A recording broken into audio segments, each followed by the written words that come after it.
ಇದು ರಜನಿ ವ್ಲಾಗ್. ನಮಸ್ಕಾರ ರೀ ನಮ್ಮ ಹುಬ್ಬಳ್ಳಿ ಮಂದಿಗೆ. ಎಲ್ಲರೂ ಹೆಂಗದಿರಿ? ನೀವೆಲ್ಲ ಆರಾಮದಿರಿ ಅಂತ ಹೇಳಿ ನಾನು ಅಂದ್ಕೊಂಡೀನಿ. ನಾನಿವತ್ತು ಬಂದೀನಿ ಇನಾರ್ಬಿಟ್ ಮಾಲ್ಗೆ. ಕ್ರಿಸ್ಮಸ್ ಹಾಲಿಡೇ ಇತ್ತು ಅಂತಂದು ಹೇಳಿ ಶ್ರೇಯಾಂಕನ್ ಕರ್ಕೊಂಡು ನಾನು ಇನಾರ್ಬಿಟ್ ಮಾಲಿಗೆ ಬಂದಿದ್ನಿ. ಅಲ್ಲಿದ್ದಂಥ ಗೇಮ್ ಝೋನ್ ಒಳಗೆ ಹೋದೆ ಅಷ್ಟೇ. ವಾಪಸ್ ಬರೋ ಮುಂದೆ ರೊಕ್ಕ ಎಲ್ಲ ಫುಲ್ ಖಾಲಿ ಮಾಡ್ಕೊಂಡು ಬಂದಿದ್ದೆ. ಇಲ್ಲಂತೂ ಇವನ್ನ ಹಿಡಿದೋರೇ ಇರಲಿಲ್ಲ. ಹೀಗಾಗಿ ಆ ಮಾಲ್ ತುಂಬ ಓಡಾಡಿಸ್ಕೊಂಡು ಕರ್ಕೊಂಡು ಬಂದೆ ಅವನ್ನ. ಇನಾರ್ಬಿಟ್ ಮಾಲ್ ಭಾಳ ಚಂದ ಆಗಿತ್ತು. ಕ್ರಿಸ್ಮಸ್ ಹಬ್ಬದ ಸಂಬಂಧ ಭಾಳ ಚಂದ ಡೆಕೋರೇಷನ್ ಮಾಡಿದ್ರು. ಹುಬ್ಬಳ್ಳಿ ಮಂದಿ ಎಲ್ಲ ಆಲ್ಮೋಸ್ಟ್ ಅಲ್ಲೇ ತುಂಬಿಕೊಂಡಿದ್ರು ಅಂದ್ರೆ ತಪ್ಪೇನಿಲ್ಲ. ಈ ಇನಾರ್ಬಿಟ್ ಮಾಲನ್ನು ನೋಡ್ಲಿಕ್ಕೆ ಅಂತ ಹೇಳಿ ಭಾಳಷ್ಟು ಮಂದಿ ಬಂದಿದ್ದರು. ಹಂಗೆ ನಾನು ಕೂಡ ಹೋಗಿದ್ದೆ. ನನ್ನ ಮಗ ಶ್ರೇಯಾಂಕ್ ಅಂತೂ ಅಲ್ಲಿದ್ದಂಥ ಎಲ್ಲ ವಸ್ತುಗಳನ್ನು ಹಿಡಿದು ನೋಡಿ ಮಾಡಿ ನಾನೇನು ಅಲ್ಲೇ ಕುಂದರ್ಸಿ ಬರ್ತಿದ್ನೋ ಏನೋ ಗೊತ್ತಿಲ್ಲ, ಹಂಗಂತೂ ಮಾಡಿದ್ದ.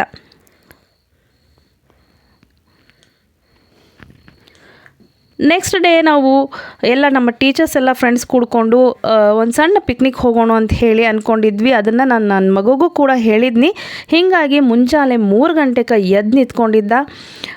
6 ಗಂಟೆ ಅನ್ನೋದ್ರಾಗ ಬಿಡಬೇಕಾಗಿತ್ತು. ಅದು ಬಸ್ಸು ಟಿ ಟ್ರಾವೆಲರ್ಸ್ ಏನಾಗಿತ್ತು, ನಮ್ಮ ಮನೆ ಹತ್ರನ ಬರ್ತೈತಿ ಅಂತ ಹೇಳಿದರು. ಹೀಗಾಗಿ ನಾವು ಭಾಳ ಜಲ್ದಿನ ರೆಡಿ ಆಗಿದ್ವಿ. ನನ್ನ ಲುಕ್ ಈ ರೀತಿಯೊಳಗಿತ್ತು.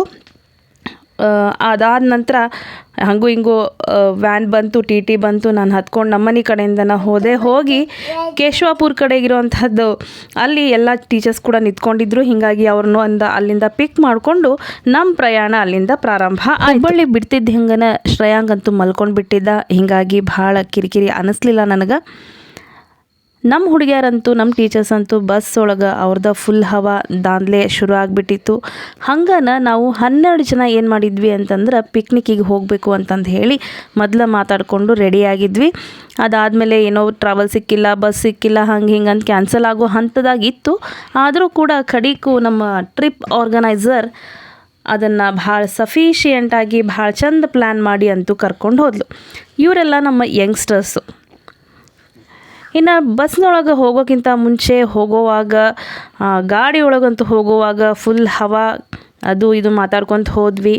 ಈಗ ಬಂದಿದ್ದು ನಾವಿಲ್ಲಿ ಅಂತಂದ್ರೆ ವಿಭೂತಿ ಫಾಲ್ಸ್ ಅಂತಂದು ಹೇಳಿ ಹುಬ್ಬಳ್ಳಿಯಿಂದ ಗೋಕರ್ಣ ಹೋಗೋ ಮಧ್ಯದೊಳಗೆ ಸಿಗ್ತದೆ ಇದು ವಿಭೂತಿ ಫಾಲ್ಸ್ ಅಂತ. ಆ ಸ್ಪಾಟಿಂದ ಮ್ಯಾಲೆ ಹತ್ತಿ ಹೋಗೋವರೆಗೂ ಅಂದ್ರೆ ಒಂದು 2 ಕಿಲೋಮೀಟ್ರ್ ನಡ್ಕೊತ ಹೋಗಬೇಕು ಗುಡ್ಡದಾಗ. ಭಾಳ ಅವತ್ತಂತೂ ವೀಕೆಂಡ್ ಆಗಿದ್ದರಿಂದ ಭಾಳ ಜನ ಇದ್ದರು. ಬೇರೆ ಬೇರೆ ರಾಜ್ಯದಿಂದನೂ ಕೂಡ ಅದನ್ನು ನೋಡೋಕ್ಕಂತಂದು ಹೇಳಿ ಬಂದಿದ್ದರು. ಸೊ ಶ್ರೇಯಾಂಕ್ ನಾನು ಎತ್ಕೊತೇನೆ ಅಂತಂದರೂ ಕೂಡ ಅವನೇನು ನನ್ನ ಹತ್ರ ಬಂದಿದ್ದಿಲ್ಲ. ಇಲ್ಲ, ನಾನು ನಡ್ಕೊತನ ಬರ್ತೀನಿ ಅಂತಂದು ಹೇಳಿ ನಡ್ಕೊತನ ಬಂದ. ಹೀಗಾಗಿ ಅದು ವಿಡಿಯೋ ಮಾಡೋಕ್ಕೆ ಸರಿ ತಂಗೆ ಬರಲಿಲ್ಲ, ನನಗೆ ಆಗಲಿಲ್ಲ. ಅಲ್ಲೆಲ್ಲ ಹೋದ್ವಿ. ವಿಭೂತಿ ಫಾಲ್ಸ್ ಹೆಂಗೈತಿ ನೀವು ನೋಡ್ರಿ.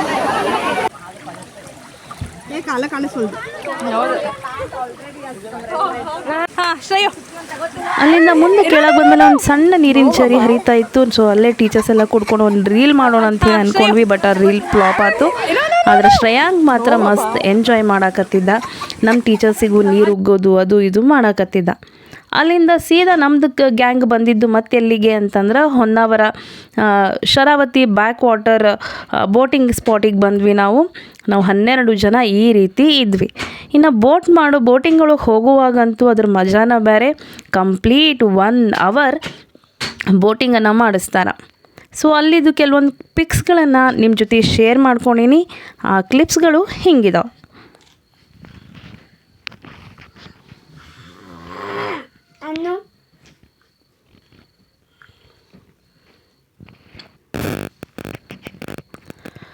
ಸೊ ಇದಾಗಿತ್ತು ಇವತ್ತಿನ ವಿಡಿಯೋ. ಈ ವಿಡಿಯೋ ನಿಮ್ಗೆ ಇಷ್ಟ ಆಗಿದ್ದಲ್ಲಿ ಲೈಕ್, ಶೇರ್ ಹಾಗೂ ಕಮೆಂಟ್ ಮಾಡೋದನ್ನು ಮರಿಬೇಡಿ. ಹಂಗೆ ನನ್ನ ಚಾನಲನ್ನು ಸಬ್ಸ್ಕ್ರೈಬ್ ಮಾಡಿ ಅಲ್ಲೇ ಇರೋ ಬೆಲ್ ಐಕಾನನ್ನು ಪ್ರೆಸ್ ಮಾಡಿ.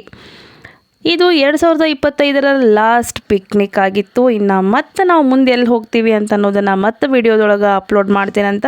ಅಲ್ಲಿವರೆಗೂ ನನ್ನ ಚಾನಲನ್ನು ನೋಡ್ತಾ ಇರಿ. ನನ್ನ ರಜನಿ ವ್ಲಾಗ್ಗೆ ಸಪೋರ್ಟ್ ಮಾಡ್ತಾಯಿರಿ. Thank you.